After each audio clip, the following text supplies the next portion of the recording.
The story begins as lightning flashes and thunder rumbles in the sky as a young man suddenly gets flung to the ground. He rolls around on the dirt and tries to catch his breath.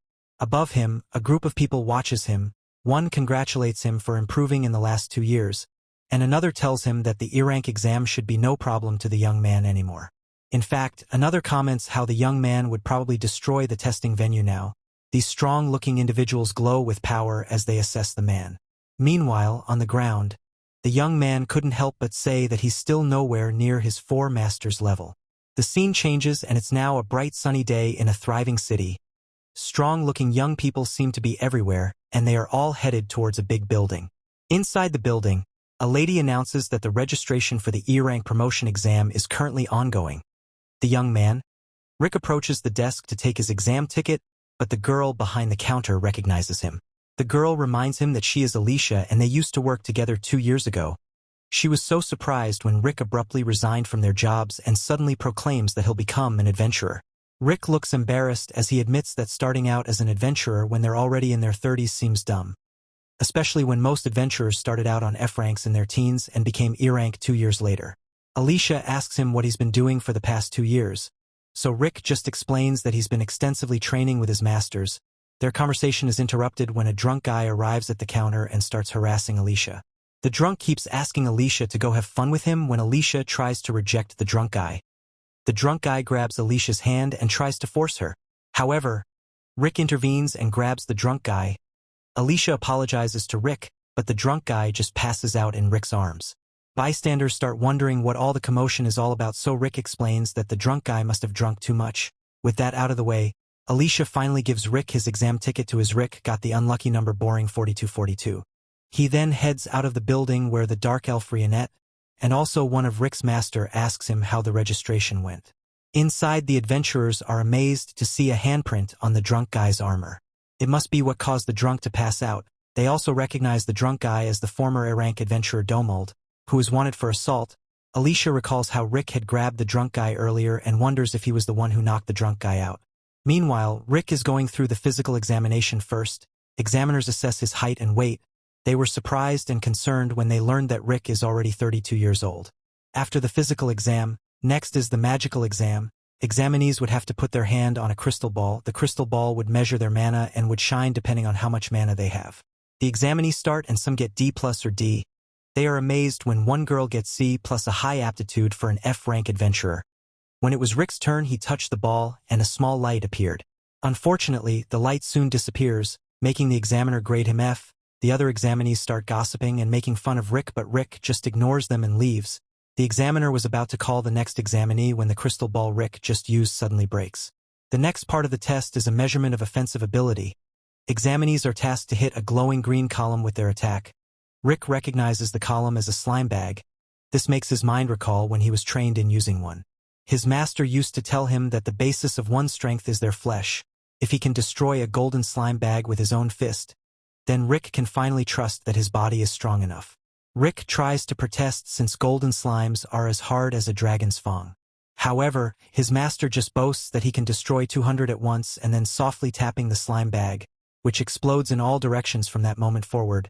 Rick practiced on the golden slime bag by punching it 50,000 times a day.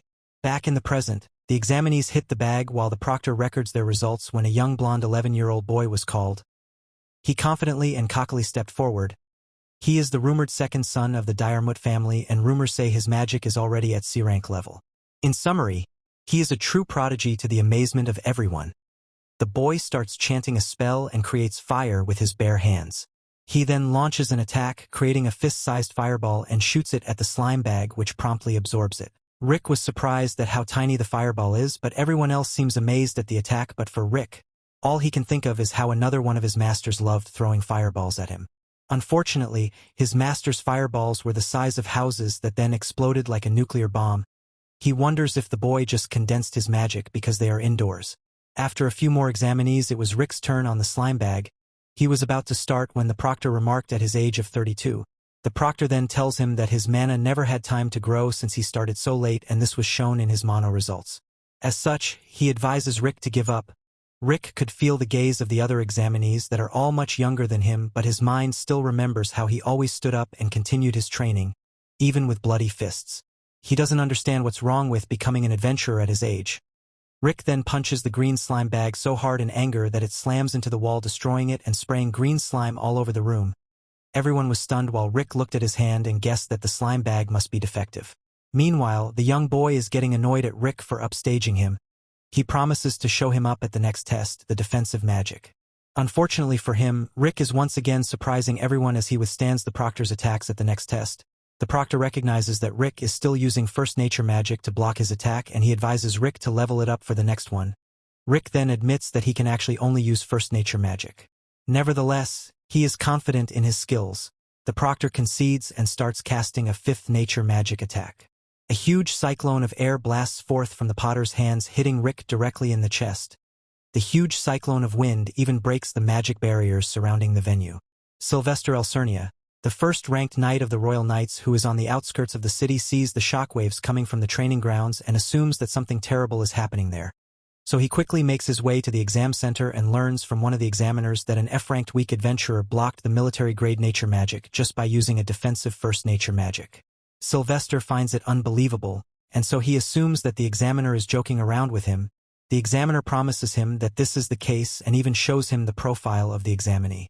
Upon taking a look at the details, Sylvester finds it even more questionable than a 32-year-old middle-aged man who was nothing more but a guild receptionist a few years ago has suddenly become this powerful.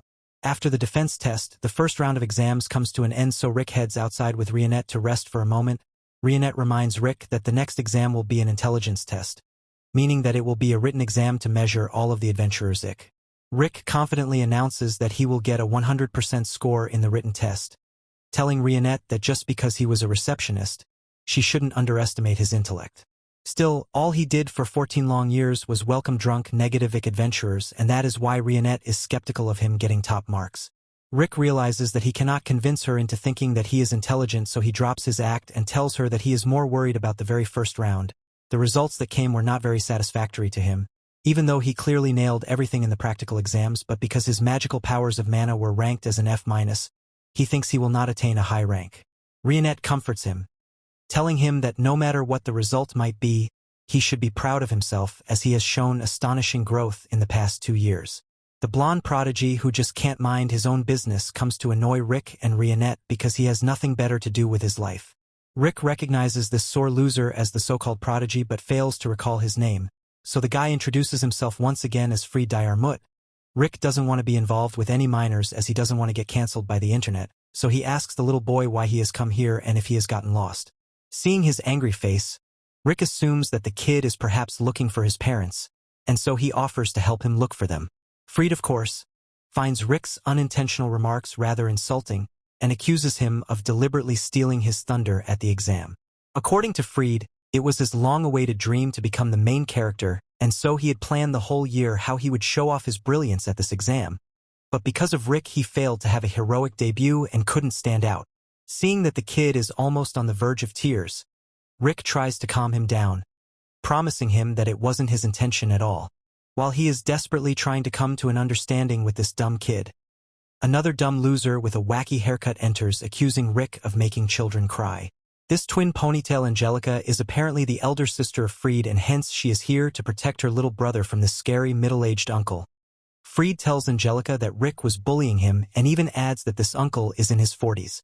Believing in her little brother's words, Angelica decides to teach this guy a lesson and challenges him to a duel. She is most certainly full of herself, and so she deserves to be humbled. Rick is forced to accept the challenge even though he doesn't want to get involved in any unnecessary fights and is taken to the training grounds. There, Angelica officially introduces herself as a second-class knight of the Royal Knights, indicating that she is pretty damn strong. According to Angelica, duels in this kingdom allow the winner to set a term for their victory, and so as for her terms, she demands that Rick become her servant for the rest of his life. She proudly tells him that once she defeats him in the duel, she will discipline him in every possible way to make sure that he never goes to bully children. Rick ignores the blonde with no brains for now and asks Rionette if she knows what rank Angelica is in, since Angelica is a second-class knight. She assumes that she is a B-ranked adventurer. This means that she has the capability to defeat a high-level monster on her own without a party. Rick underestimates his own abilities very badly and starts to think that he will never be able to beat Angelica because he is just an F-rank adventurer.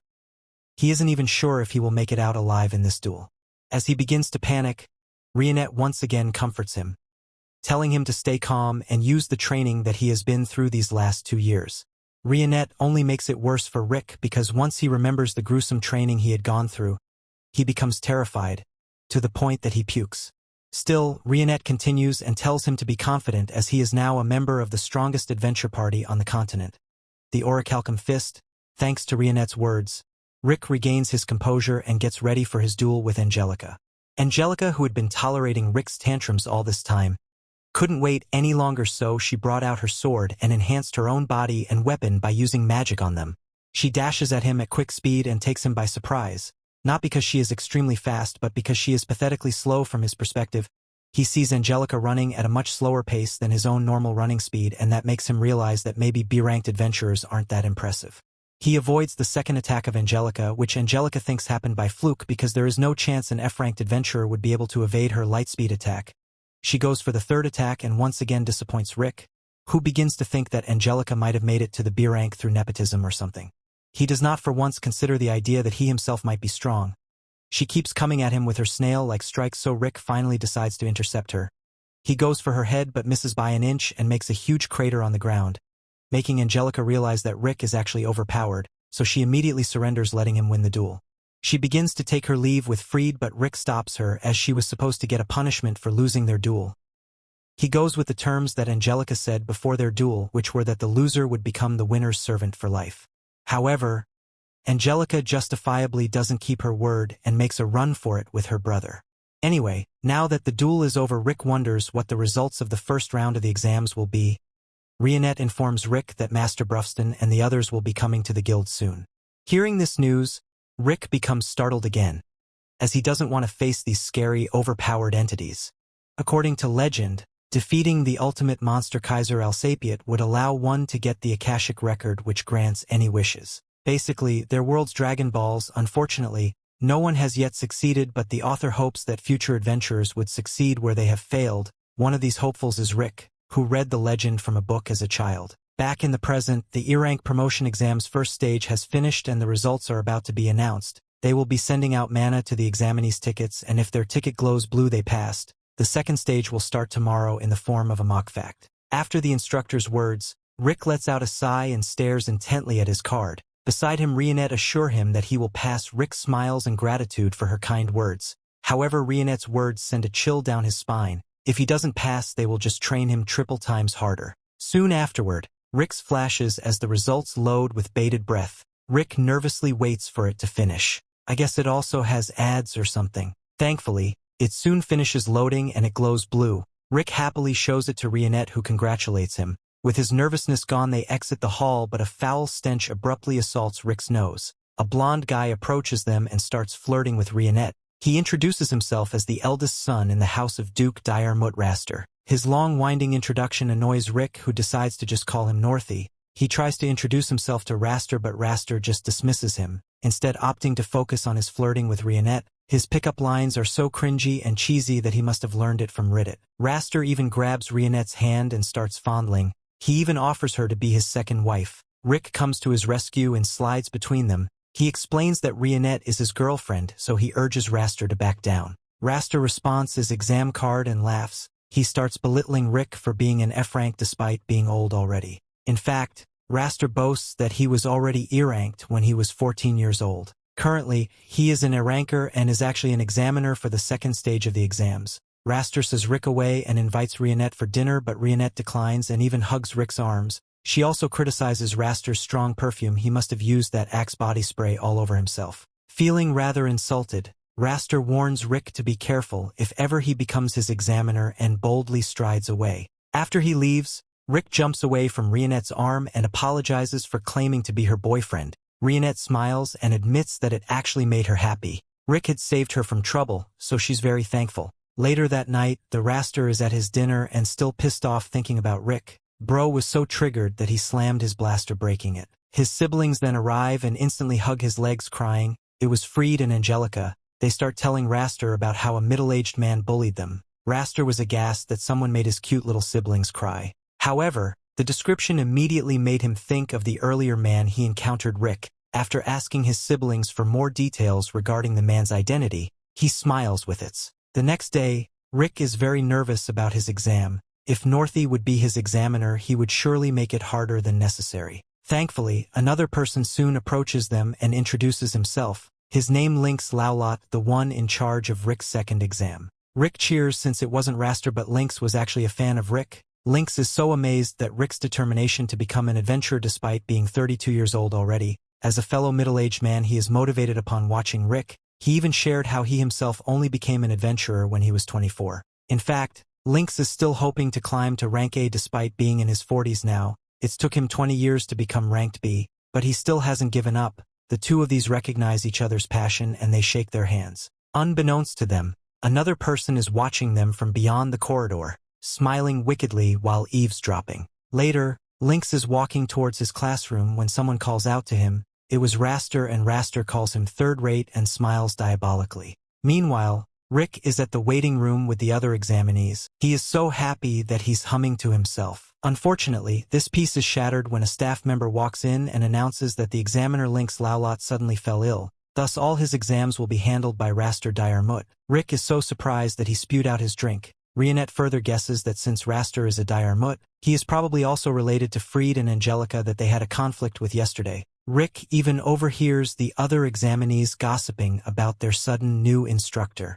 Raster actually became ranked A at age 17 and is famously called the Man of 1,000 Spells, but infamously he is also known with another name, the F-ranked Crusher. He was an instructor that took particular joy in tormenting participants that caught his attention. Rick is looking more and more sick upon hearing these rumors. At the arena, the tipped-off Raster is already practicing his spells. He uses fourth nature magic to send out boulders of ice, filling the whole seal with debris from the impact. Oh no, the dude needs to chill, but not that chill. Behind him, an old man in a suit calls out to Raster.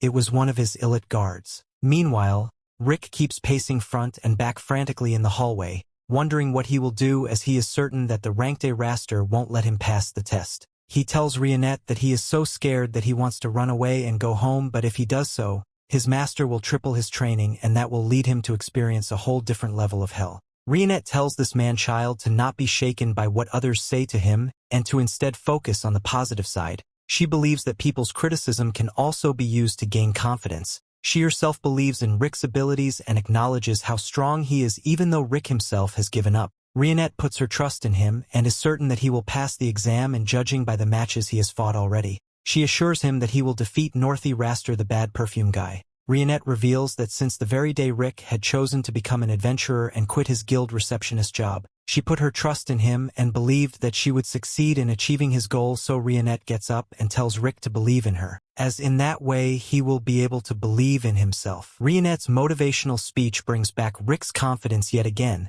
so he thanks her for always being supportive of him. Out of nowhere, a guy in a mysterious cloak appears before Rick. He demands both Rick and Rionette attention and asks them if any one of them is a participant in the ongoing exams, as Rick the old man proudly claims that he is the one taking the test. The cloaked guy asks him if he is encountering any difficulties because of his old age. Before Rick can even respond to his question, the cloaked guy claims to be a fortune teller and offers to tell Rick his future. Rick finds the guy rather skeptical, so the guy promises him that there is nothing suspicious going on and even promises to tell his first fortune for free. Since the first one is free, Rick decides to give it a try, even though he doesn't believe in this type of nonsense. The guy tells him to take a seat for their fortune-telling session, and suspecting nothing, Rick takes the chair to have a seat, but just as he places his but there on magic circle appears and teleports him away from the place. With Rick gone, the cloaked guy reveals himself to be the annoying kid freed from the same annoying noble family and begins to laugh like his lunatic. Rionette doesn't take such pranks lightly and destroys the surroundings in an instant, making it clear to the kid that he shouldn't have messed with them. She grabs his collar, demanding to know where Rick is. Fried obviously doesn't comply, so Rionette threatens to hurt him and cut his eyelashes, telling him that her next attack will be on his eyeballs. Being scared for his life, Fried reveals to Rionette that he only sent Rick 100 meters away from here. That is indeed true because Rick is actually behind the exam venue near the river. The Diremut family butler comes there with a bunch of thugs and apologizes to Rick, telling him that what is about to happen to him is nothing personal and strictly business. Rick thinks that these feelings mistook him for someone else, but the butler promises him that that is not the case and explains to him that the goons beside him are the guards of the Diremut family. Rick realizes that those 3 brats from the Diarmut family sent the butler and the guards because they didn't want to participate in the exams. Being completely outnumbered, Rick gives up both mentally and physically, but at that moment Rick's 3 senior party members show up there and ask Rick why he is here instead of attending the exams. Being scared to death by his own party members, Rick lies, saying that he was only practicing with these dudes here before taking the actual exam. Hearing this, the tall orc Brufston decides to take part in it as well. The Diarmut guards don't understand what's happening, so they attack Brufston, causing their weapons to break as they touch him. Brufston obviously doesn't know that these goons here are trying to hurt Rick, so he lets the offs easily. But unlike the dumb orc, the second party member Mizit instantly figures out everything, and so he punishes Diarmut guards using his own inventive magic-infused machine gun.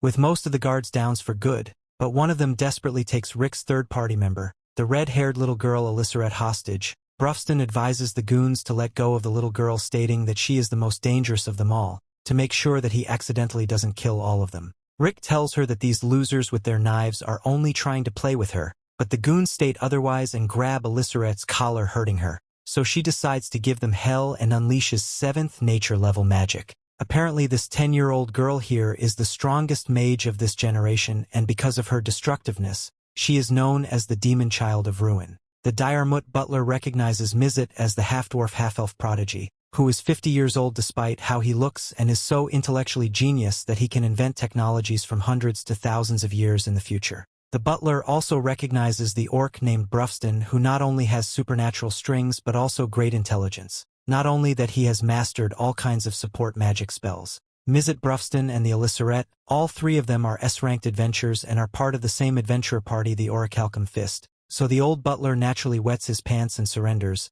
deciding to retire and live the rest of his life in peace now that he has met such legends face to face. Regardless of his emotional acts, Elissaret teaches the butler and his henchmen a lesson, sends them flying away. With the matter settled, Rick returns to the exam hall and finds Rionette still holding Free by his collar. Seeing that Rick is okay, Rionette throws Freed away against the wall and gets rid of him. Lynx, who is beaten up badly, comes to Rick and reveals to him that Raster Diarmut beat him up in order to become in charge of Rick's exams. Seeing such a good man put in such a miserable state, Rick decides to avenge him and promises him that he will make Raster pay. With full determination, he heads to battlefield where Raster is busy toying with F-rankers and announces to us that in the next episode he will barbecue Rick. But Rick is unfazed by his threats and silently promising to take him down for what he did to Lynx. The story continues. We see a guy named Adolph watches the E-rank exam and explains the 4 foundational faculties to us. They are physical strength, body control, magic reserves, and magic control. Adolph has the ability to visualize the scores of other people's 4 foundational faculties, and he demonstrates here some of the participants. He checks Raster and is amazed by his A-rank scores. His eyes feel a bit strained because it's dangerous for him to look at anyone too strong. Adolph decides to check Rick's stats, but they are so great that his eyes feel like they're about to explode and he screams in pain. Nearby, Alicia and Rionette introduce themselves to each other. The other members of Rionette party call her over, so she invites Alicia to join them. Alicia is shocked to see an orc sitting there, and Rionette declined Mizit offer to send next to him because she knows that he has bad intentions. Mizit offers the seat to Alicia after he took some interest in her, but Rionette gets Alicia to safety. Rick finally enters the arena and Brufston asks Rionette how that old Rick will do. Rionette reveals that he will pass the exam, but Alicia points out that it won't be so easy because he's going against Raster.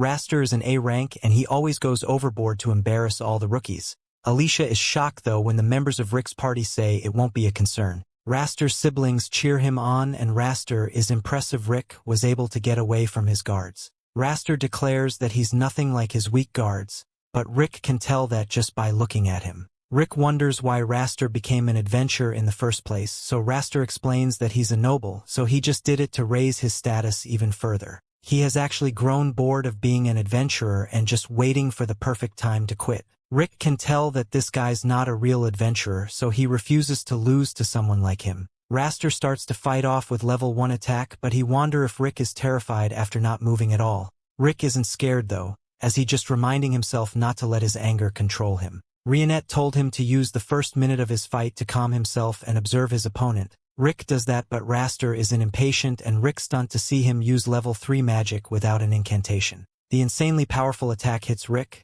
but he remains standing strong as he's analyzing his opponent just like Rionette said. Alicia is worried about him, but Brufston says that an attack like that is nothing for Rick. He explains that out of the 4 foundation faculties, magic reserve has to be developed before a person reaches the age of 20. Otherwise, there is no hope for further growth. Rick became an adventurer at 30, so his magic reserves are extremely low. However, Brufston had a solution, and we look into the past once again. Brufston told Rick that the one thing he could always depend on was his body, and he decided that they would take a little stroll to the next town over. The problem was that he's trapped Rick to some giant weights that weighed 100 kilograms each. Rick was horrified, but Brufston just told him to hurry up because there was a den of carnivorous monsters in the forest.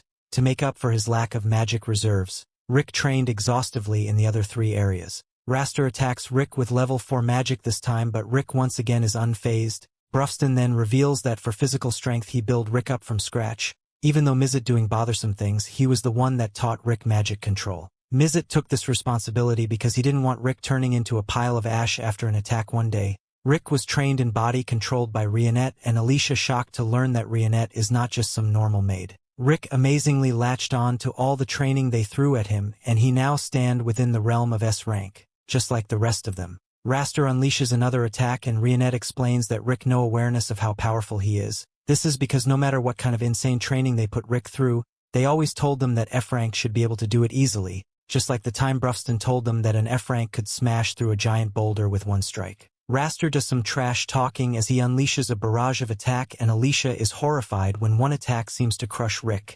Raster mockingly says that he went a bit overboard, but he is stunned when Rick emerges unscathed. Raster is annoyed by his resilience, and his siblings are shocked by the old man's strength. Raster powers himself up to finish the battle with his fist, but Rick just easily knocks him back. Rick now finally understands what Rionette was telling him. Raster is so obsessed with the talents he was born with, he neglected to refine and further them.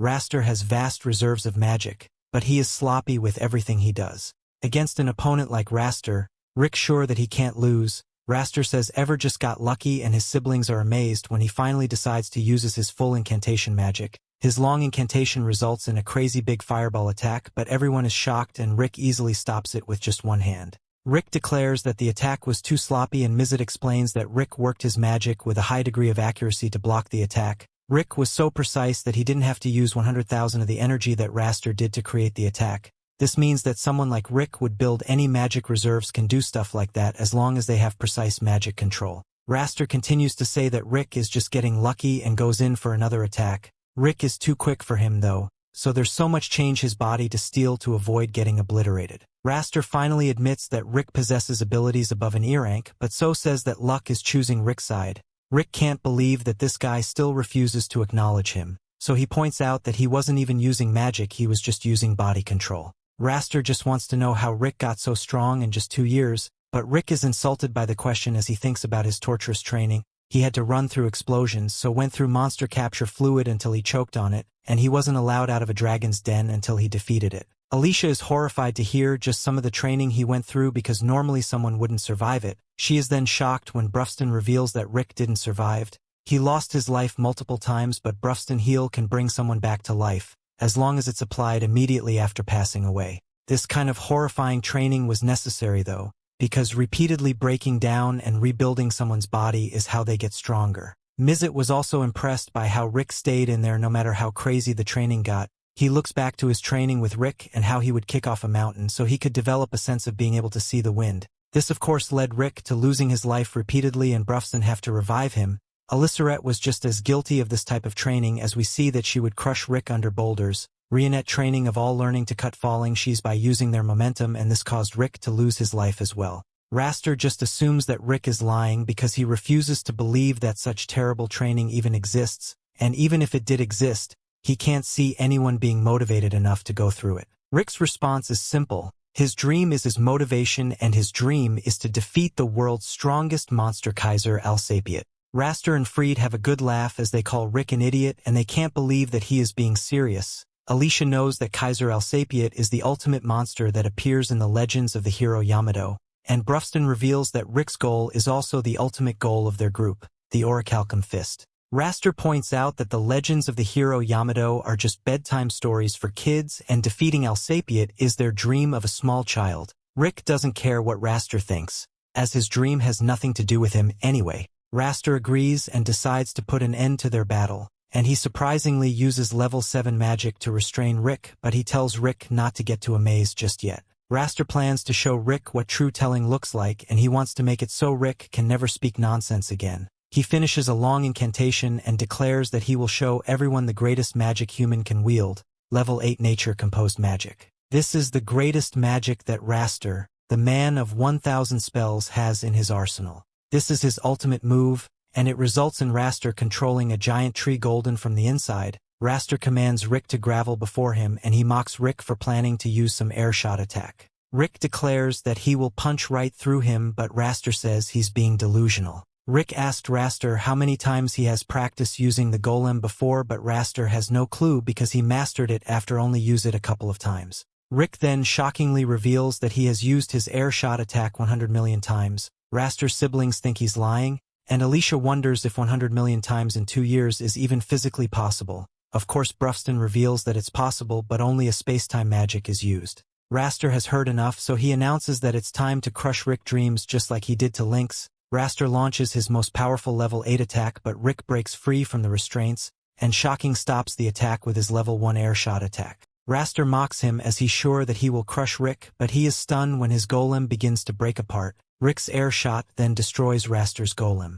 Raster refuses to believe that this could happen to a noble like him, but his golem is destroyed and he is sent flying into the stands. Rick now teaches the so-called noble elite, and he points out that his dream and is still completely unharmed. Everyone is amazed to see Rick victorious because he just lets looking normal old guy. Rick's group congratulate him on his victory, and Rick finally realizes that he really has gotten a lot stronger. He can't believe that he didn't realize how strong he actually is until now, and thanks everyone for helping him. Just then they hear Raster's siblings telling Raster to get medical treatment, but he's determined to speak with Rick. And Rick can already tell that Raster is wondering how an elite like him could lose to a late starter like Rick. Freed must be held back from defending his brother, but Rick just has an answer for Raster. Rick simply explains that he limits the number of techniques he uses and he trains himself exhaustively in them. Rick gives Raster some advice on how he can do the same, but the noble is still angry. Raster promises to be Rick's examiner again for his next promotion and declares that he will win next time. Raster's siblings leave with him, but Angelica surprisingly shows Rick some respect. The next day, the participants that passed the E-rank exam are announced over a loudspeaker. Their numbers are announced in order, so Rick patiently waits while his friends wait nearby. Rionette's surprised to see him so calm, so Rick explains that he was just remembering something.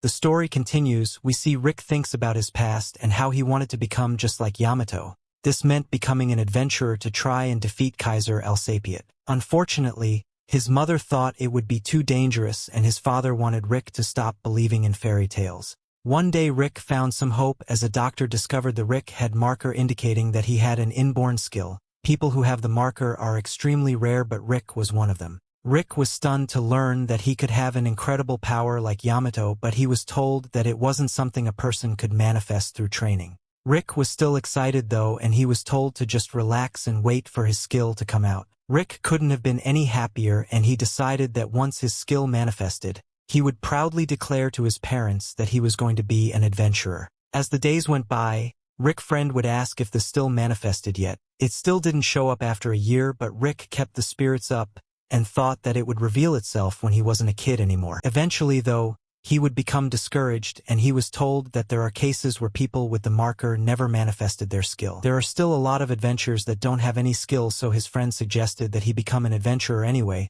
They told him how much money he could make, but money isn't why Rick wanted to become an adventurer in the first place. One day Rick's mom was glad to hear that he was hired as a receptionist at a guild. His parents were proud of him for finding a stable job, so Rick accepted that this was his life now. Rick went about doing his new job, but he still continued testing to see if his skill had manifested. Years and years went by as Rick's parents aged, but Rick never stopped reading about the legends of Yamato. His daily life was as a receptionist, but Rick never gave up on his dream. One day, Rick explained to Alicia, the monsters had been driven out of their lairs, so they had been wandering into town. Things are starting to get a bit dangerous, and some new quests will be announced soon. They were mostly low-level monsters, so he assumes that they would be D-ranked quests.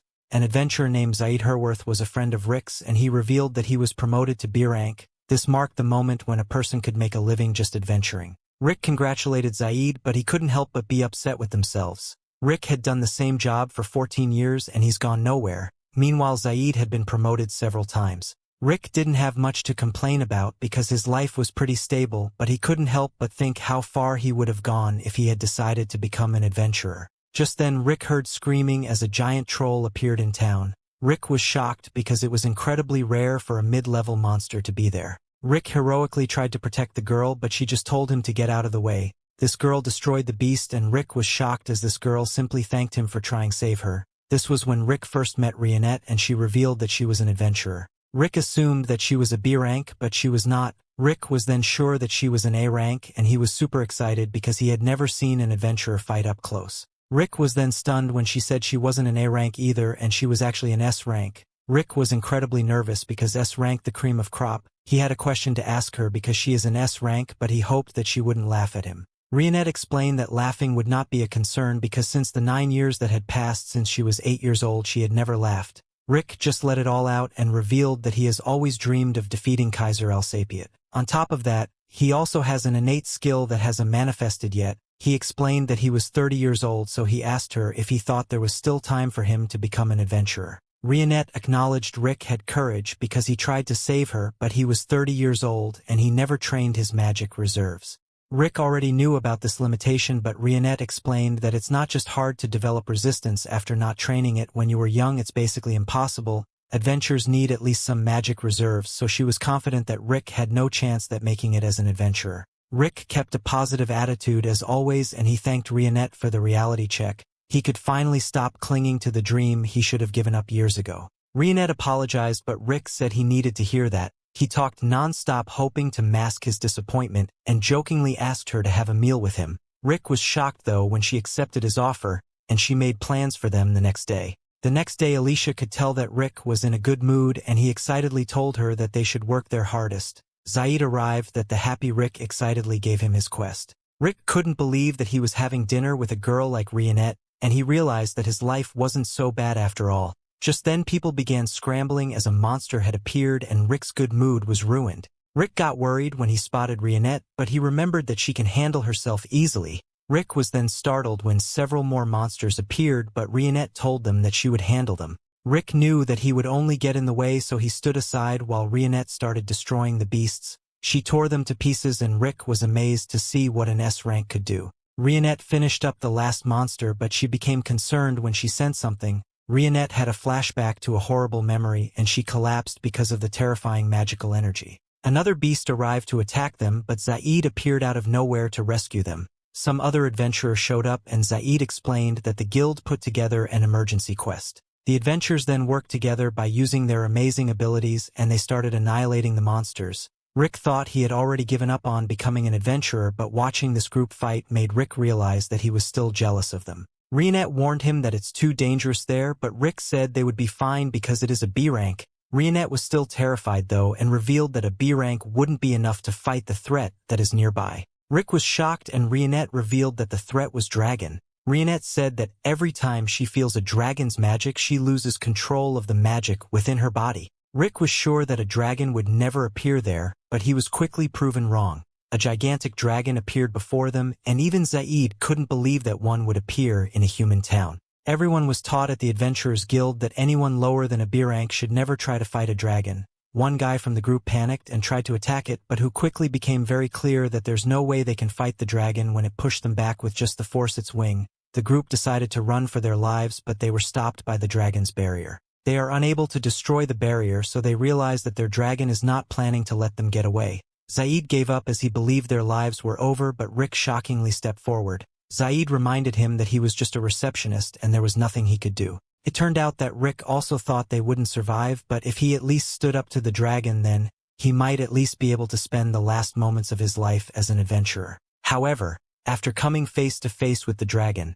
Rick realizes that they wouldn't even be able to put up a fight. Rick was terrified, but he could still feel the fire burning inside of him. He thought he had given up on becoming an adventurer, but this feeling inside of him made him realize that this was actually the way he wanted to live. Rick then bravely launched the rocket at the monster, but it didn't do anything. Zaid was inspired by what Rick had done, so he told the other adventurers that they couldn't let a receptionist show them up. The newly inspired adventurers and fiercely attacked the dragon. The powerful beast used its fire breath on them, but Zaid temporarily turned everyone to iron to protect them. The blast was too powerful though, so everyone was injured and Zaid determined that this was really the end for them. Rionette hated herself for not being able to fight the dragon, but it was too late anyway as the dragon prepared to end them all. Everyone had given up, but they were stunned when Rick emerged from the rubble. Rick became very serious and he vowed that he would make his dream come true no matter what. Rionette was horrified though when she could only watch as the dragon crushed him. Just then a voice declared that Rick had acquired a skill, and everyone was stunned when Rick lifted the dragon's foot. No one could believe their eyes and they couldn't even recognize Rick. He didn't look like himself at all, and there was so much magic overflowing from him that it was actually visible. Rick realized that his inborn skill must have just manifested and he wondered what took it so long. Rick gained a ton of confidence, so he told the giant lizard to give him everything he had so he could test out his new skill. The dragon launched attack after attack, but Rick blocked them all. Eventually Rick fought back, and his attack was so incredibly powerful that it blew a hole right through the dragon's barrier and the dragon. Everyone, including Rick, was stunned by what just happened, and Rick humbly said that that wasn't so bad just before he collapsed. A while later, Rick woke up in immense pain and Rionette informed them that every magic circled in his body was destroyed. Rick had been asleep for an entire week, and he was shocked to hear that Rionette sat by his side the entire time. Rick couldn't understand why, so she revealed that she was waiting, so she could invite him to join the party. She belonged to the Orihalcon Fist. Rick didn't believe her, but she explained that they share a common goal, and that is to defeat Kaiser Alsapiet. Rick was even more shocked by this part because it confirmed that Kaiser Alsapiet actually exists. Rick fought with courage alone, so Rionette was confident that he would be able to grow stronger and fight alongside her group. Rionette guaranteed that he would become an adventurer, and this was the first time anyone ever said anything like that to him. Rick broke down from the sense of relief, and he wondered if it was really okay for him to try and become an adventurer. Rionette had assured him that it was okay, and Rick couldn't hold back the tears. Back to the present, Rick's numbers announced, and Rionette congratulate him on officially becoming a fully qualified adventurer. Rick credits his mentors for teaching him, and he thanks his old self for never giving up on his dream. One day, Lynx Laulot, the former E-rank examiner, is trudging through a deep forest. A few days ago, Rick had visited him in the hospital where he was sent to after getting beat up by Raster. When he learned that Rick passed the exam and defeated Raster, he happily congratulates Rick and asks if he can visit his place. To his surprise, Rick made terrible face but still accepted his request. That is why he is now traveling through the forest wearing his best gear. To his confusion, the directions that Rick gave him brought him to a weird-looking castle. Link's jaw drops upon seeing the humongous door of the castle. He nervously decides to take the smaller side door and rings the bell, but he was surprised to see Rick nonchalantly pushing open the humongous door instead. Inside the castle walls, a beautiful garden welcomes him with no monsters in sight. This confuses Lynx because Rick asked him to wear the armor when visiting, but when he told this to Rick seriously replies that the armor is so that he will be able to get home alive. Inside the main castle, Rionette welcomes Lynx. A cute little girl also happily waves at them, and Lynx wishes that his daughter can grow up as happily as her. To his utter shock, the little girl suddenly, without warning, throws 6 nature levels lightning magic at him without even chanting anything. Thankfully, Rick steps in front of him and deflects the lightning to a nearby wall. Rick then scolds the little girl, Alysseret, for throwing magic around the house. Alysseret pouts and points out that Rick hasn't played with her yet, but Rionette each speaks up and threatens to lessen her meal. This immediately works on the little girl, who profusely apologizes to the maid. Rick asks Lynx to wait for a bit while he plays with Alysseret. Rionette then brings Lynx to his spare guest room to wait. Bro must be getting the surprise of the lifetime that his eyes will soon show up. Lynx looks around the room and sees someone in the yard from the window, and he decides to step out and introduces himself to the guy. The guy in return introduces himself as Mizet. Lynx notices that Mizet is crafting something, and when he asks about it, Mizet explains that it is a weapon prototype he made. A few seconds later, Lynx is already testing out the prototype, which is actually a rocket launcher. By following Mizet instructions, he points the rocket launcher towards a target and pulls the trigger. The rocket fires and Lynx falls back from the recording. His jaw then fell when he witnessed that the rocket basically deleted the target from existence. Mizet wasn't even impressed, but Lynx could already see the implications of such a weapon. if it ever gets mass-produced their world would definitely change. Lynx heads back to the castle while wondering why are all the people in the castle so absurdly strong.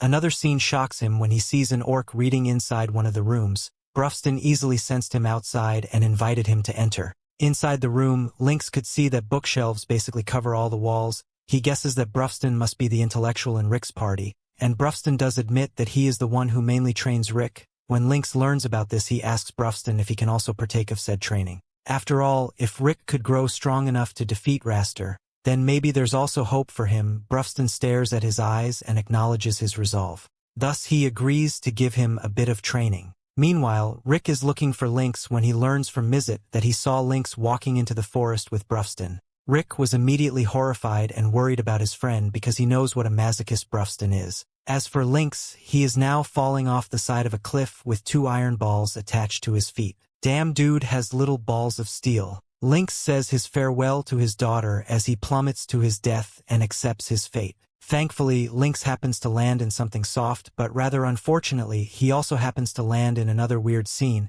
He had landed in the belly of a wild boar that Rionette had hunted for their dinner. He thanks Rionette for saving him and explains how Brufston basically pushed him off the cliff earlier after putting weights on his feet. If not for Rionette, he would have surely died just now. Rionette then replies that this is true because Brufston is usually the one who kills Rick. Lynx was once again horrified, but Brufston chose this moment to show up and drag the crying Lynx steel balls and all again into the forest to continue their training. The sun was about to set when Lynx was finally returned to the castle, thankful that he was still alive. Rick arrives and scolds him for believing Brufston. He warns him to never believe the members of Orihalcon Fist when they say they will go easy on him, or that they won't do it ever again. Meanwhile, the very same members point out to Rick that Rick already predicted this might happen, so it's his fault if he still invites a friend into their home. After the eventful day, Lynx and Rick share a cup of tea prepared by Rionette. Lynx must have had a very tiring day, but his eyes still hadn't been seen the whole episode. Lynx then asks Rick how his relationship with Rionette has developed, but Rick shyly denies that they are in a relationship. Lynx smiles and encourages Rick to never give up hope and just find the right timing to develop their relationship. Lynx then joins the members of Orihalcon Fist for dinner. He compliments Rionette for her masterful cooking, while the other members ask her for seconds, some beer and wine. Rionette stands up to get some more food, and Lynx quickly whispers to Rick to help her. This is one of those right timing where he can score a lot of good points with the ladies.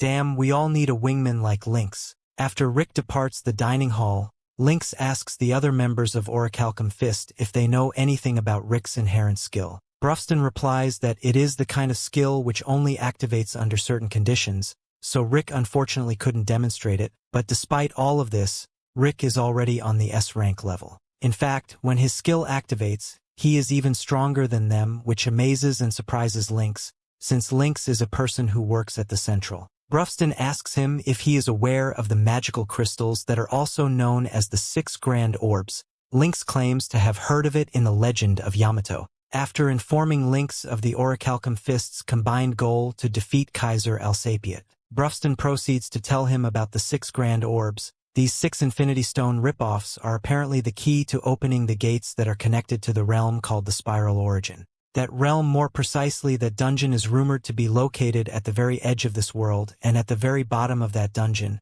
the legendary monster Kaiser Alsapiet is said to be resting in its slumber. These 6 Grand Orbs only activate every 200 years, and conveniently enough, those 6 Grand Orbs should be activated just about now. Mizet claims that these orbs emit powerful magic, and so people who work at the capital should be aware of such things. Lynx still claims to have no idea about the magical crystals. Still, Lynx promises all of them that he will talk with the Secret Intelligence Service if they know about such things. Putting that matter aside, Rick whispers to Lynx, asking him for advice on how to impress Rionette. He has already tried what Lynx has told him to, but because Rionette is perfect at doing everything, she didn't take Rick's help at all and did all of her work by herself. Having failed to find any good timing, Rick gets into tears, allowing Lynx to have a laugh at him. The next day at the Adventurers Guild, a woman named Ray Lucas, who is working on a cleaning duty, starts complaining, asking why she has to do the chores, still now that she is an adventurer. Ray claims to be powerful enough to fight and believes that instead of doing these measly things she should step out and fight dangerous monsters out there. She even begins to use her broom as her weapon to demonstrate her swordsmanship skill and proudly states that she is strong enough to send all of the monsters flying. A deep voice grabs Ray's attention all of a sudden, so she turns towards the voice and finds that it's none other than the orc Brufston, his apprentice Rick and Alysseret, who have come to take a guild quest. Brufston chooses a quest for his party, but the guild master doesn't allow him to take it because it's at a difficulty of 82 out of 100 possibly. Brufston states that he can easily clear a quest of that difficulty, but the guild master still refuses. Meanwhile, Ray with the broom doesn't understand what kind of weird-looking adventure party this group has formed. They have a talking orc who is carrying a little girl on his shoulder, not to mention the 40-year-old grandpa tagging along with them. Ray also doesn't understand why the guild master is acting so stressed in front of them and why he is constantly bowing his head to them. Rick, being the only reasonable person here, reads the requirements of the quest and finds that their party will have to have 4 members in total with at least 2 A rankers. There already are 2 S rankers in their party, but the 4th member is missing, so Rick comes up with the idea to recruit a temporary party member for the quest. Brufston turns to the guild master, asking for his assistance in hiring the temporary member. In an instant, the guild master turns to Ray and tells her join them, asking her if all of her boasting earlier meant nothing at all. Before Ray can even give her answer, the guild master takes it as a yes and wishes her the best of luck. Brufston approaches Ray, making her question if she really needs to team up with the ugly-looking orc. Her careless remark startles the guild master. He tells her not to speak with them that way, giving her the hint that they are highly dangerous and can take her life with a snap of their fingers if they want to. Still, Ray doesn't believe that an old man and a mere child possess any danger at all. In any case, she joins the team as she is really eager to see what's out there in the real world. Rick reveals to us that Lynx has already told them that one of the 6th grade orbs is their real goal in this forest, and that is why they have taken this quest to find that magic crystal.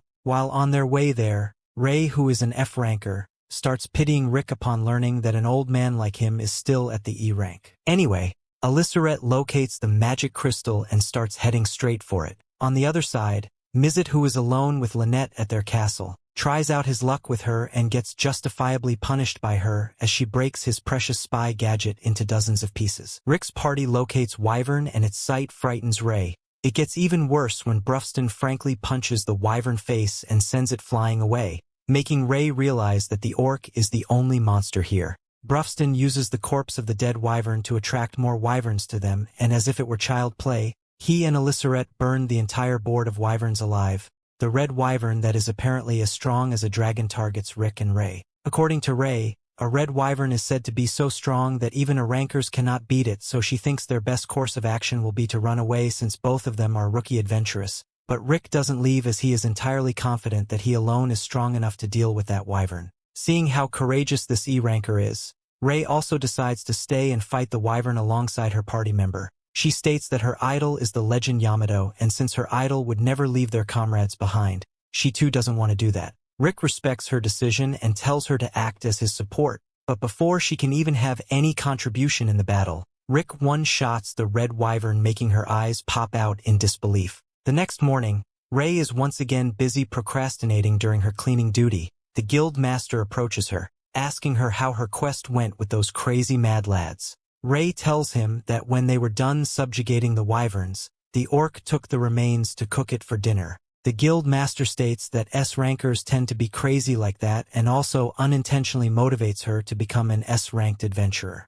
With that goal set in mind, Ray sets off to train as she wants to climb up her ranks and gives the broom to the guild master. The Orihalcon Fist members return to the castle and show the red flower, the first one of the 6 grand orbs, to Mizet, who comes up with an idea to use the red flower to locate the other 5 orbs. He uses a magic spell called Earth Mapping on the red flower, which literally creates a holographic map that shows that the next orb is at a place called Heractopia, a country that is famous for their love for combat and sports.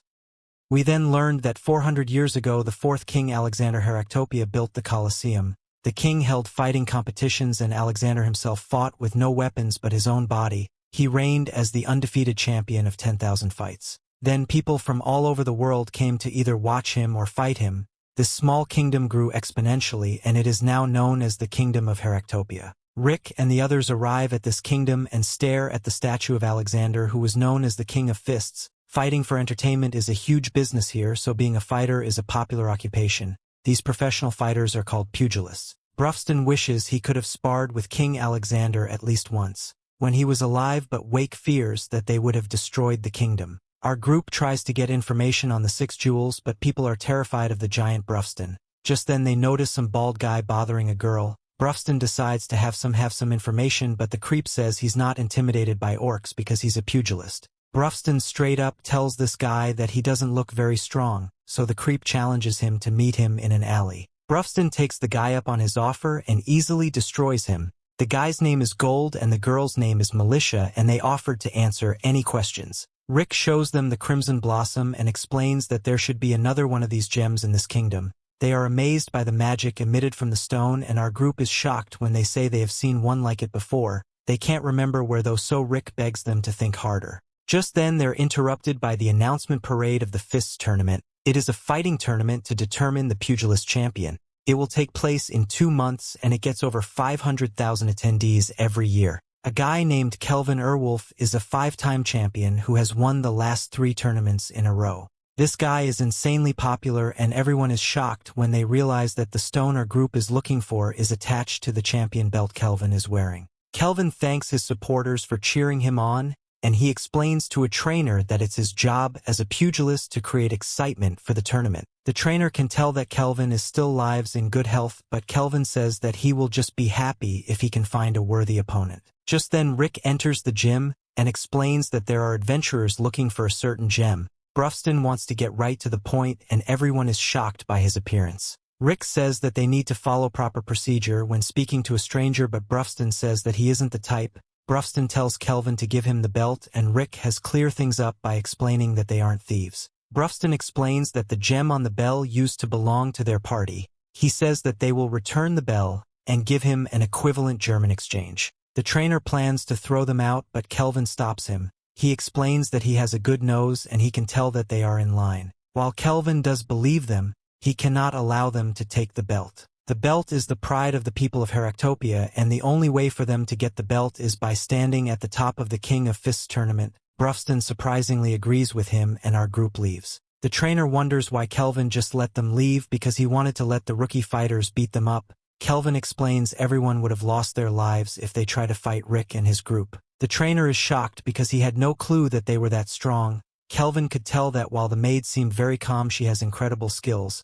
Rick was also unremarkable looking, but Kelvin could sense that he has trained his body to an extraordinary degree. Rick doesn't emit the aura of a powerhouse though, so Kelvin considers his total strength to be unknown. As for the orc, Kelvin is excited because he's the real deal. Nearby, Brufston explains that the new plan is to become pugilists so they can win the king of this tournament. To enter the tournament, they will first have to pass some preliminaries on either the east or west side of the kingdom, and then one against those who qualified. Brufston decides to enter through the Eastern League, and he instructs Rick to enter through the west. Rick wonders if Brufston would be okay on his own, so Brufston explains that he has already arranged to have a guide. This guide turned out to be Baldy. Afterwards, Rionette explains that Rick must pass a test to become a pugilist before anything. Tons of people from around the world take this test in the hope of obtaining glory, and Rick says that it sounds like fun. The first test is a physical mock battle, and opponents are selected at random. Rick's opponent is a promising newbie who has won each of their bouts in the tournament preliminaries. Winning or losing isn't important though, because participants can still pass as long as they meet a certain standard. Just then Rick shocked to recognize the voice of his opponent, and it turned out to be Angelica.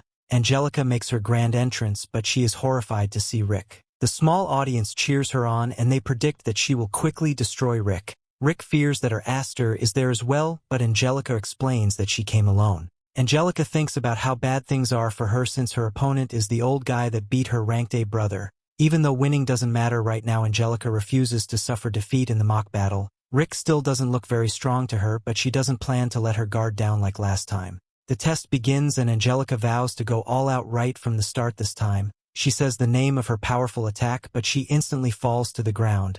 Angelica thinks she just lost her balance, but she falls again. Rick stands over her and wonders what she thinks about this new skill he has learned in the last few months. Angelica is shocked to hear that he has been knocking her down, and he explains that this skill is called the 8 secrets of going easy. Secret number 1 is continually sweeping the legs of his opponent to demoralize them. Angelica's horrified because this means that Rick has been sweeping her legs so fast that even a knight second class can't see it. She doesn't believe that such a skill could possibly exist, but it's entirely possible when it comes to Rick. Angelica creates some distance between them and Rick once again just knocks her down. Rick keeps doing it, but Angelica says that this isn't nearly enough to make her give up. Rick then decides to fight seriously, so Angelica's buff is called and she surrenders. Rick is a pugilist now, so he has to the preliminaries. However, just then, Angelica stops him to wonder how many times he plans to humiliate her. Rick doesn't want her to cry, so he offers to take her to get something to eat. Malicia's parents own the restaurant, so she tells him to just relax and enjoy some freebies.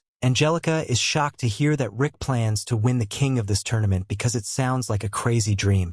Angelica became a pugilist 4 months ago and she plans to enter the tournament as well. Angelica thought that Rick was going to try to win the tournament next year, so she shot that he wants to win this year's tournament. She concedes that Rick's power strains the bounds of logic, but she is sure that it won't be possible for him to win. Angelica explains that the path to the king of his tournament is a long one. First of all, only those who win 40 bouts over the half-year preliminaries earn the right to participate in the league competition. Rick thinks that all he has to do is win a bunch, but it's not that simple. The fights are extremely brutal, so at most people fight 10 bouts per month. There is only 1 week left, and winning 40 bouts in just 1 week is physically impossible. Rick is shocked to hear this because he thought that 10 flights a day would be easy, so he requested to have 40 bouts in 4 days. Angelica is horrified and she wishes she would stop breaking the laws of common sense. The next day, Rick goes to have his first preliminary bout. Rick's opponent is someone named Albert, but he is told that there are rumors about Albert breaking the rules by using a weapon.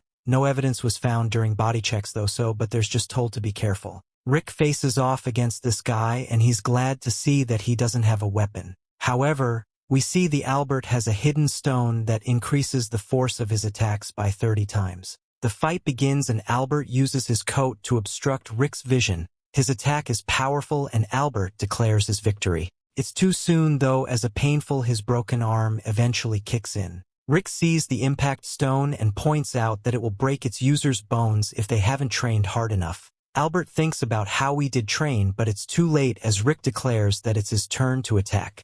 Rick uses secret number 2 from his 8 secrets of going easy, which is a skill that uses the shockwave from a passing punch to shake his opponent's brain and cause unconsciousness. The point of his 8 secrets is to win fights without causing major injury to his opponents, and everyone is shocked to witness it. Albert is out cold, so Rick is announced the winner. One guy is glad to see someone so powerful, and he determines that this year's tournament will be one for the ages. Elsewhere, we got to look at some fearsome monster-looking guy, and he is told that it's nearly time to get to work.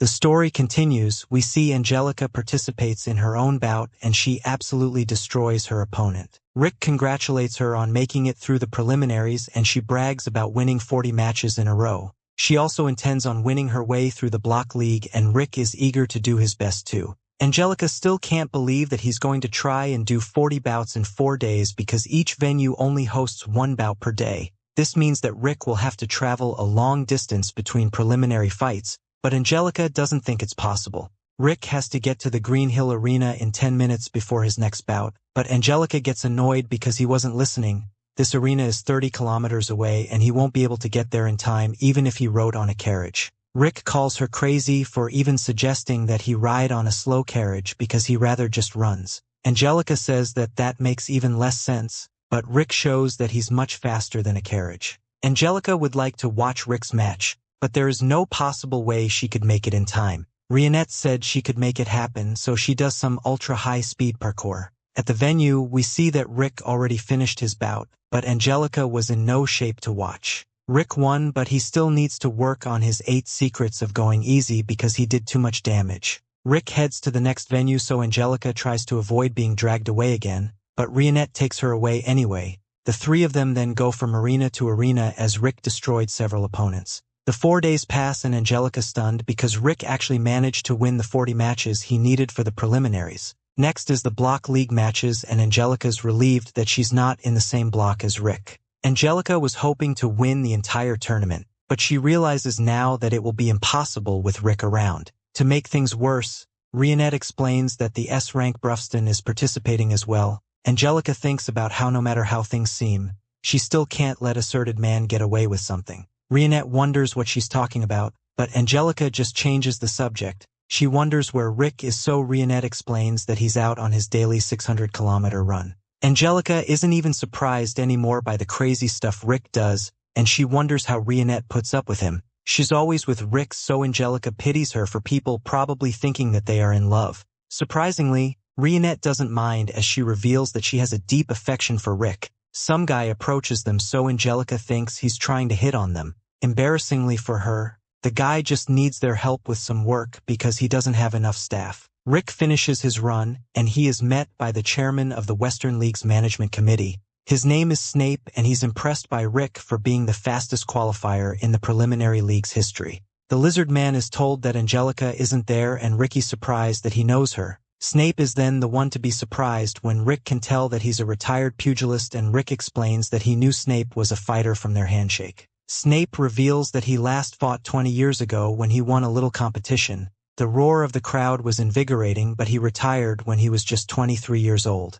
That competition ended up being the first and last time he won anything. Snape doesn't compete anymore, but his company has entered someone in this year's competition. As Snape leaves, he tells Rick to say hello to Angelica for him, but he also wants him to warn her not to get too excited. Afterwards, Militia seems worried, and she reveals that Snape is from the Dragonaut Company. Snape makes himself appear like a gentleman, but there are rumors that he's connected to the underworld. He's the lead sponsor of this year's competition, and sponsors are given one slot for a competitor in the tournament. Just then, Rick overhears some guys talking about this year's bunny girl. They fawn over a newcomer, and they call her a dark elf girl. The next day, we see the bunny girls they're talking about as Angelica and Rionette have agreed to help the guy from earlier. The job of these bunnies is to build excitement for the tournament and to take bets. Rionette only agreed to do it because Angelica did, and Angelica says that she couldn't turn down someone asking for help with blood on their face. Some drunk guy makes all the bunny girls uncomfortable,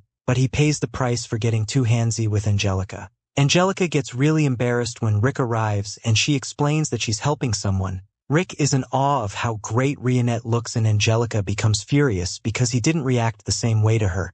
Elsewhere, the old gym leader reads about how Brufston was amazingly able to pass the preliminaries in just 2 days. What's even more incredible is that every one of his matches was decided by a single knockout blow. His accomplishment is getting all the attention, but Kerwin also points out that Rick was able to make it through the Western League in just 4 days. Kerwin isn't scared at all though, and it's just excited for this year's tournament. A look back shows when the gym owner first met Kerwin. The owner was stunned to see that Kerwin had just finished destroying a group of guys, and he called him by his nickname, which was the Ravenous Wolf of the Slums. Kerwin asked the old man to clean up his mess, but the old guy refused. He explained that he was there to scout Kerwin and bring him back to Heractopia. In Heractopia, he will be able to obtain whatever he wanted by fighting and winning. That didn't seem very interesting to Kerwin, so the owner explained that there are a lot of strong fighters there. This sounded like much more fun to him, so Kerwin agreed to go.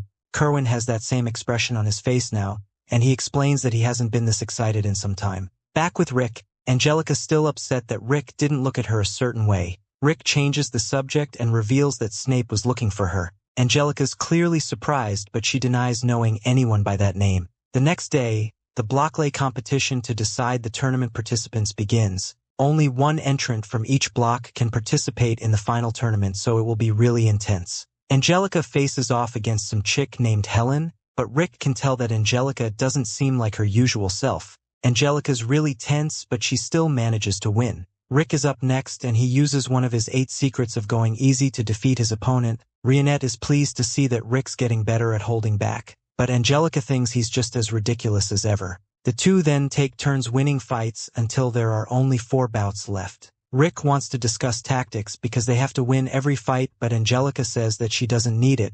She faces off against her next opponent, and Rick has impressed to see her combining her physical techniques with magic. However, Rick can tell that there is something dangerous about her opponent. This guy breaks through her magic, and he manages to land a devastating punch. Rick is concerned she takes some serious damage, and it is announced that Angelica has been defeated. She fought hard to press her opponent, but the guy named Taylor destroyed her with a single blow. Angelica gets healed, but her pride is still injured. Rick says that she was impatient and stubborn while fighting, but this just gets her more upset.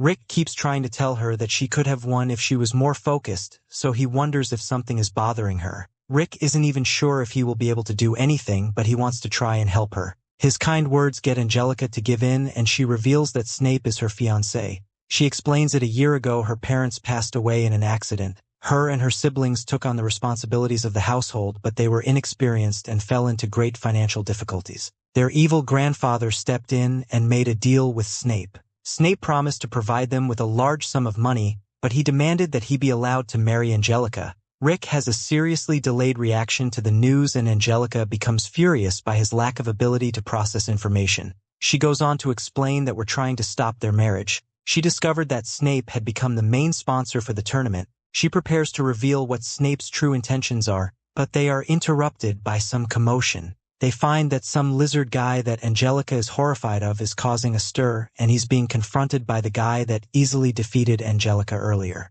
Taylor tries to stop the lizard man from hurting a woman, but the lizard man tells him that he's getting too cocky. Angelica's then shocked when the beast knocks Taylor out with just one blow. A waitress tries to calm the monster down, but he just ends up bothering her as well. Angelica jumps in to stop him, but this just infuriates the guy. He attacks Angelica, but Rick shocks everyone by stepping in and telling the guy to calm down. Just then Snape arrives and stops the lizard man named Geese. He tells him to save it for the tournament, so Geese leaves. Snape apologizes to the bar owner and explains that Geese is his brother. There is no one strong enough to beat him, so he is troublesome to deal with when he gets violent. Snape checks on Angelica, and he's glad to hear that she is not hurt. Snape leaves, so Angelica explains the connection between herself, Snape, and the tournament. Snape promised to give her family a very large amount of money, but her investigation found that Snape's company doesn't have nearly enough to pay. This made her realize that Snape intends to earn the money through the tournament. Rick uses his brain to determine that Snape is going to use the sponsor slot to fix the outcome of the tournament, and Angelica confirms it. Because of this, Angelica decided to win the tournament so Snape couldn't uphold his end of the deal, and the engagement would be cancelled. The problem is that Snape used his sponsor slot on Geese, and she knows that she can't beat him. Angelica is stunned, though, when Rick offers to train her, and she begins to fear for her own life. The story continues. We see Rick says that this training will be harsher than anything Angelica can't even imagine, but she tells him not to hold back. Angelica is shocked, though. When Rick puts some weights on her, Rick just tells her to remember her strengthening magic, so she doesn't end up dying, but Angelica wishes he would explain the training to her first. Rick ignores her pleas and just drags her along as he runs. Angelica freaks out if she has no idea what's going on, so Rick explains if she can get her body used to fast movement by getting pulled by someone faster. Angelica has some really good acceleration, but her problem is that she loses her stability after that. Angelica begs him to stop for a moment, but Rick declares that the key to rapid improvement is to kick it up a notch. When you think you're at your limit, Rick assures so that it won't be so bad because there are only 6 more hours left of this. When it's over, Angelica can't believe that her legs are still attached to her body because she thought they fell off a long time ago. Rick went through the same exact training, and he even died 3 times on his first day. Angelica's proud to have survived, but Rick reveals that they still have afternoon training coming up after a short lunch break. Angelica begs for it to be over, but Rick seems to have selective hearing, as he just says that they will meet again in an hour. After 5 more days of training, Angelica convinces herself that she didn't run away from training, and she just made a tactical retreat to protect her mental health. She is confident that Rick won't find her, but she is very wrong. Rick looked for her all over the country, but Angelica is shocked because it's only been 15 minutes since she ran away. Rick surprisingly understands why she ran away because he did the same thing during his 2 years of training. He ran away dozens of times, but he also died tens of thousands of times too. One time, Alysseret even had to share her mana with Brufston so he could revive Rick another 2,000 times. This meant a lot more training and dying, so Rick had to get used to it. Rick was on the verge of giving up several times, but Brufston always gave him words of encouragement. He told him to compare their regret he would feel if he gave up versus his current suffering. The weight of giving up was always heavier, so Rick kept going. Angelica then describes all the things she hates about being a noble. Because of all those things, she decided to contribute to her family as someone who fights and not a noble lady. This is why she dreams of becoming the first special class woman knight. Angelica doesn't want to feel the weight of regret either, so she's once again ready to train. Angelica's better suited to using a sword, but the tournament doesn't allow weapons. Because of this, Rick thinks it would be best to teach her techniques that turned her hands into a sword. To do this, Rick has invited Rionette to join their training. A while later, it's time for the last match between the top spots of Block C. This is Angelica's fight, but she's growling like a wild beast for some reason. The audience knows that Angelica's elegant fighting style won't work against this specific opponent, but there's something different about her. The fight begins and everyone is shocked to see her attack like a brute, and she instantly wins. Rick is pleased with the results of the training, but Angelica seems to be in some sort of trance. Afterwards, Mizet and Elissaret returns after following a lead about one of the other orbs. Unfortunately, it led to nothing. Mizet then tries to get fresh with the waitress, but he just gets rejected. That night, Brufston explains to Mizet that they will get another orb if they win the tournament. Elissaret wants to join the tournament as well, but Rick fears that she would destroy the entire place if she did. Rick explains that he's been training Angelica, but she's disappointed because there isn't enough time for her to train more. Everyone encourages her, and they point out that even a little training will help drastically. Elissaret has no clue what they're talking about, but she still tells everyone to do their best. After everyone gives their words of encouragement, Angelica is ready to give her all. The next day, the Fist King tournament begins. The first matches are announced, and we get a look at whom Rick, Angelica, and Geese are fighting. Rick is just glad that he doesn't have to face Brufston, because if he did, then he would just give up. Brufston's opponent is some fish-looking guy, and Brufston's bald friend cheers him on. Kerwin is there as well, but someone in the audience is worried about his condition. Cyclops isn't worried though, because he is sure that Kerwin will win no matter what condition he's in. The audience begins to make bets on who will win, but Angelica has noticed something. Geese was placed in the bracket in the spot where he won't have to face Brufston or Kerwin until the final. The match fixing has already begun because Geese will be able to avoid tough opponents. It's clear to Angelica that they're going to make Geese look super strong to the crowd, and when the odds against them are high, Snape will bet on his opponent. Geese will then throw the match and lose, so Snape can obtain a grand fortune. Angelica will meet him in the second round though, so she is determined to ruin their plan. A little later, Kerwin says that he's happy to see Brufston and Rick at the tournament. Brufston reminds him that they're there for the belt, and they all look forward to facing each other. Cyclops points out that Kerwin has the look of a challenger now, and he's glad because it reminds him of how Kerwin looked a long time ago. He's talking about when he first brought Kerwin to his gym, and Cyclops boasted about having a fighter from his gym reach top 4 in the tournament. Kerwin was allowed to fight this guy, and he wondered if he was also allowed to end his life. That's of course against the rules, just like using a weapon, but those are the only rules. Kerwin confidently told the guy not to get upset after losing, but Kerwin ended up being the one on the ground. Kerwin lost, but his extremely high potential was obvious, even though he had never been trained before. Kerwin changed after his first defeat as he trained harder so he could grasp victory. He began looking forward to losing to even stronger opponents because he would then just train even more. This was the life Kerwin always wanted, and his endless training led to him shocking the world. Kerwin ended up decimating the champion in his first tournament. It's been 6 years since then, but Cyclops is glad to see Kerwin's spirit burning once again. Soon the first match of the tournament begins, but Geese's opponent isn't able to do anything to him. The opponent demands that he take the fight seriously, but Geese just shocks everyone with the amount of power he can generate with a single swing. The opponent doesn't give up and launches a barrage of attacks at an insane speed, but Geese's becomes more annoyed. Geese attacks again, but he unintentionally hits the guy and knocks him out cold. He is announced the winner, and everyone wonders if there has ever been a sponsor fighter this strong. It's clear that he's very strong, but Rick thinks something is strange. Even with all of Geese's power and toughness, his movements are of a complete amateur. Unfortunately, Geese still won easily, and he left quite the impression on the crowd. The tournament continues, and our heroes win all their fights. The last match of the first round is Kerwin's, and our heroes are eager to finally see what he can do. Kerwin attacks with incredible speed, and Rick says that it's like he knew exactly what his opponent was going to do. Brufston explains just how crazy Kerwin really is, as he's able to sense changes in electrical signals and adrenaline among other things, just by smelling them. They agree that he's an incredible fighter, but the crowd is shocked as Kerwin gets knocked to the ground.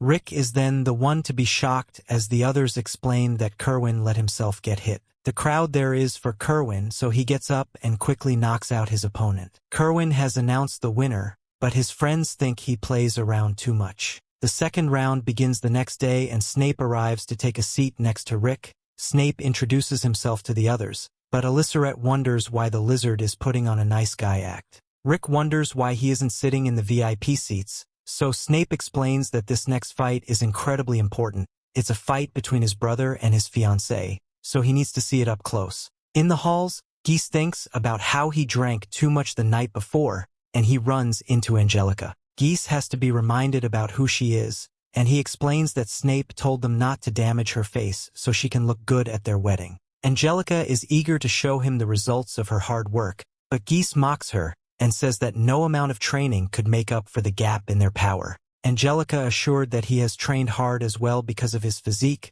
but he says that he doesn't do any training, he just lives his normal life and his body ended up this way. Geese calls himself a natural-born talent, and he recommends that Angelica just stand still during their fight. That way he can make sure that he doesn't punch her stomach, so she can still bear Snape's children. This of course infuriates Angelica, so she vows to destroy him. Their match begins as the crowd goes crazy, but Angelica is stunned when her first attack does nothing to Geese. She manages to dodge his attack, but once again, her attack does nothing to Geese, despite landing a direct hit. Angelica knew she wouldn't be able to hurt Geese with her basic attacks, so she does something that surprises Snape all the way up in the stands. She removed her strengthening magic, so Geese wonders what she's planning to do. Rionette cheers her on and Angelica uses mana reverse reflection. Geese tells her to just give up, but she uses her new thread slicer attack and she manages to cut Geese. Everyone cheers her on, and Angelica wonders who Geese was calling a small fry. The story continues. We see Snape is visibly shocked by this, since it should be impossible for even the sharpest swords to cut through Geese's armor, but Rick tells him that he shouldn't underestimate Angelica's capabilities. This is one of the secret techniques of body control that Rionette taught Angelica, although it took a lot of hard work for Angelica to master it. At the start of the training session, Rionette demonstrated the technique by using her hand slice of boulder in half. Angelica didn't know it was possible to do that much damage without using any magic. Rick told her that this is the technique he wanted to learn, but Angelica didn't believe there was any chance she could learn such a strong skill. Rionette assured her that it wouldn't be that hard, since even Rick was able to learn it eventually, although he still isn't as good as Rionette. They tell her that the trick is to feel the air and swing through completely, and since they believe that she can do it, Angelica trained more than she ever has before until she was finally able to utilize the thread slash, although she had to make some adjustments for her body. She uses her magic to channel it into one powerful blow, and normally this would put too much strain on her body. But after all that training with Rick, she's able to handle it. With this technique she can now consistently damage Geese, but that doesn't mean she's guaranteed to win against him, as Geese is still stronger than her. Geese punches the ground to create a dust cloud, and while Angelica's vision is obscured he attempts to knock her out, but Angelica managed to lean back in time. That was a close one, but Angelica is confident that she won't fall for that move again, so she relentlessly darts around the arena and slashes Geese. Snape looks really frustrated, but it's not because he thinks Angelica might beat Geese, it's because he knows Geese is going to do next. Geese punches the ground to create another smokescreen, but this time he isn't messing around anymore, so he appears behind Angelica and smacks her into the wall. He was originally going to take it easy on Angelica because Snape didn't want her to get hurt, but Angelica has gotten on his mirror so he's done holding back. Angelica gets back up and tries using her flickering feet techniques to get close to Geese and attack, but Geese simply uses his tail to knock her away mid-sentence. She tries using her technique again, but Geese has seen it so much that he's able to copy it perfectly and outspeed Angelica before knocking her into the wall again. Snape was worried something like this might happen, but there's no stopping Geese now. He explains that Geese is his adoptive brother and he first met back when Snape was still a fighter and Geese was 8 years old. They were having a sparring match and he beat Snape's ass so bad that Snape had to take a look at himself, realized he just got manhandled by an 8-year-old and retired from fighting altogether. Geese is gifted with the best possible genetics for combat, so even with no training he far outclasses any normal fighters. Angelica may have thought Snape was rigging the matches, but in reality, Snape is just confident that Geese will win, so be placing a large bet on Geese's odds of winning the tournament. However, right now Geese doesn't even care about the tournament anymore, and just beating Angelica up for the sake of it. He wants her to realize that all the efforts she put into training is meaningless in the face of raw talent like him. He grabs Angelica and holds her up, asking if she has finally accepted her place as untalented trash, but Angelica still doesn't want to give up and throws the feeble punch with the last morsel of strength in her body. Geese throws Angelica into the wall again. as her punch did nothing but infuriate him so much so that he now intends to kill Angelica even though it's against the rules. Rick yells for him to stop because he has already won the match, but Geese keeps charging forward with murderous intent. Luckily, just before Angelica has killed, a boot comes flying out of nowhere and knocks Geese's claws out of the way. The boot belongs to Rick and he doesn't get angry often, but this is the one time he feels nothing but rage. After the match, Rick heads backstage where Geese throws his boot at him and confronts Rick. He's pissed that Rick made him miss his kill shot and he says he will make Rick pay for his insolent interference. However, Rick remains completely silent. This annoys Geese, so he tries to throw a kick at Rick, but the next moment Rick appears behind and begins putting his boot back on. He knows he could get revenge on Geese right now, but there would be no justice in that. So Rick says he will make Geese pay for what he has done by humiliating him when they fight in the tournament. He then starts walking away and Geese can't wait till his hands on Rick at the tournament tomorrow. The next match starts and Rick is a little worked up, so he forgets to hold back against his opponent and does this stand. In any case, his victory means he will be participating in the semifinals, so he goes to check on Angelica. The nurse in charge of Angelica's treatment tells him that due to her severe injuries the treatment is going to take longer than usual, but there is no immediate risk for Angelica's life.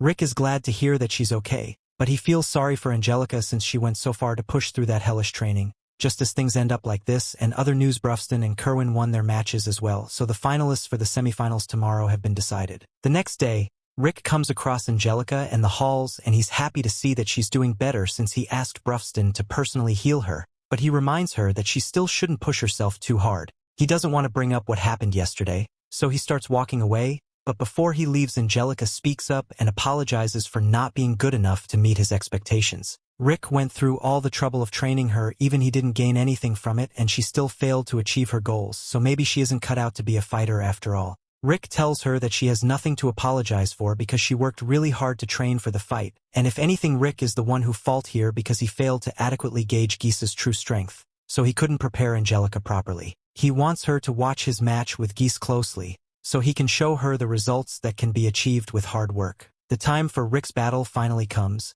and he is standing across from Geese, but surprisingly Geese actually seems concerned about Angelica. He says he was thinking about apologizing to her later, and for a moment Rick thinks Geese might have actually learned his lesson and feel bad about what he did. But then Geese says he only feels sorry for Angelica because she has to live the rest of her miserable life with the knowledge that she will never be good as him. Rick runs up to Geese to deliver the first blow of the match, and Geese just stands there waiting for Rick to do his worst because he believes there is no way someone like Rick could ever hurt him. However, as Rick clocks him across the face, Geese falls to his knees and shocks. Rick mocks him for being knocked down by a single punch when he claims to be so much stronger than him. Geese gets back up and charges at Rick wildly, but Rick evades the punch and palm strikes air straight out of Geese's lungs. Angelica is amazed that a basic attack was able to do damage to Geese, so she assumes it must be because of Rick's superhuman strength. However, Rionette corrects her and explains that Rick is barely using any strength at all. Rather, he is using the second technique of body control to damage Geese. The through-body attack is one that ignores all forms of armor and deals damage straight into the core of the body, so no matter how tough Geese is,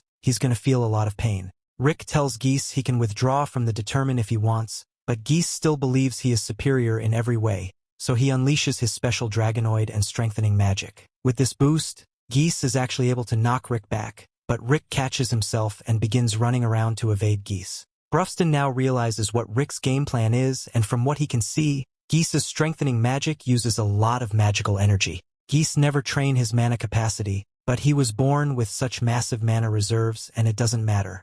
Rick tries to attack again, but with Geese's reinforced body the technique now has no effect, so Geese slashes at Rick and kicks him away. Geese throws another punch at Rick, but this time he's starting to look like he's getting tired, while on the other hand, Rick doesn't have even a single scratch. Rick has been using one of the other techniques of body control called flowing strikes, and this technique allows him to disperse the damage from the attacks Geese has been delivering, so he's pretty much unharmed. Geese is enraged that Rick isn't taking this fight seriously, but Rick explains that he is actually fighting seriously. He is intentionally restricting himself to match Angelica's stats, and he intends to be using nothing but Angelica's full strength. Geese declares that he will make Rick regret looking down on him and prepares an all-out attack, but because he is so tired, he is losing control of his magic, which allows Rick to easily punch through his defenses. Geese doesn't understand how he is losing to Rick when he is only using Angelica's level of strength, but he has never trained to the point of being tired before, so his body doesn't know how to handle it. Snape is amazed that Rick is actually winning and asks if Rick possesses even more talent than Geese, but all the others immediately tell him that Rick has almost negative levels of talent. All the strength he possesses is a result of pure hard work, which is something Geese could never understand. Being able to push yourself to the limit and keep going is true strength, and Geese does not have that. Geese tries to punch Rick once more, but Rick catches it and sends a wave of force through Geese's arm. He acknowledges that Geese is definitely a prodigy and definitely has the potential to be the strongest in the world, but he's still only at level 1 on his path to growth. The truly strong are those who have taken their talents and trained beyond human comprehension. He is sure Geese must have thought he was the strongest in the world, but that's only because he has never run into anyone who actually beat him. Geese doesn't want to accept that he just can't beat Rick, so he decides to use his trump card and calls on his ancient dragon blood to transform. Now he's pretty much a dragon, and Rick is having trouble keeping up with his attacks again. Rick tries another through attack, but it does absolutely nothing to Geese's new form. He's gotten stronger, more durable, and his attacks are even faster than before, so he's getting pushed around easily. Rick is forced to admit that Geese's talents are actually too great for Angelica to overcome, as there's no way she could ever be in with her current level of power, but that doesn't mean she can't do it eventually. With a little hell is training, Angelica will be able to outclass Geese's power, and Rick is going to give a demonstration of what that would look like. After 6 months of training, Angelica's speed would be so high that she could blitz Geese easily, and after 9 months her strength could easily overpower him, and after a year of training she would be too fast for Geese to even see. Angelica is nowhere near capable of any of this now, and Rick says it takes a certain level of craziness to endorse such hellish training for a year, just to beat someone's inborn talent, and Angelica crazy enough to go through with it. Rick Knox gets to the floor and tells him that the only way he will be able to stay strong would be if he puts his ego aside and trains to hone his strength. But Geese is still in denial of the fact that hard work can truly be talent, so he creates a smokescreen and makes one last desperate charge at Rick, showing that he has learned nothing. Rick decides that it is time to end it, so as Geese approaches he uses the thread slash technique and slices through Geese's chest, which knocks him down and makes Rick the winner of this match. And with that we have come to the end of this part. Stay tuned for next part. Don't forget to subscribe to the channel and activate the notification bell to receive all the latest updates.